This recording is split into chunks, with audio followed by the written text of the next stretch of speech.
So often I hear lawyers that just don't understand the difference between a statutory speedy trial demand and a constitutional speedy trial demand or motion for acquittal based on a violation of your constitutional right. It is vital that you understand what the difference is because the tools can be used so differently and obviously have dramatic effects on the outcome of the case.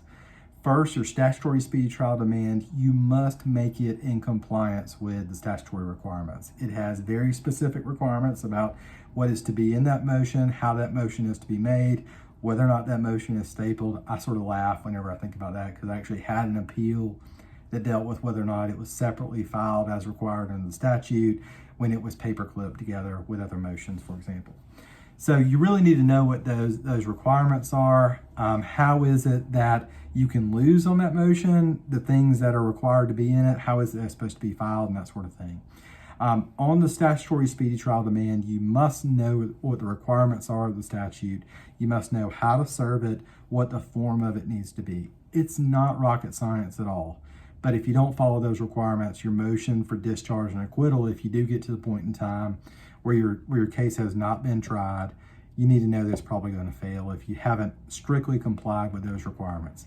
Substantial compliance is going to get you there with your statutory speedy trial demand. So, with regard to the statutory speedy trial demand and your constitutional motion for speedy trial or motion for acquittal based on a violation of that right, you need to know that under your statutory speedy trial demand, if you make that demand and it's appropriately made and they don't try you within that time and there are jurors that are impaneled to try the case, all requirements under the statute, then you're going to get a judgment of acquittal. It will be, there's no questions asked. If they don't try you in the time that they were supposed to and there were jurors available to do it, then your case is done. That is the beauty of it. There's no wiggle room here for them on this if you in fact meet the statutory requirements. In contrast, you have to go through the four-factor balancing test of Varker versus Wingo to win your constitutional speedy trial demand.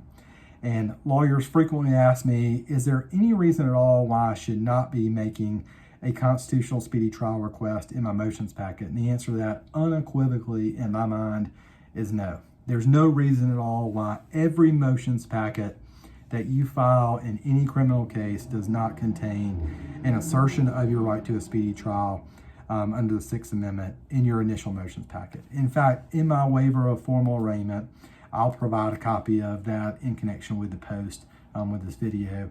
But you'll see it has language that directly asserts the right to a speedy trial, which is essential to you prevailing on the constitutional speedy trial motion if you have to argue that motion later on.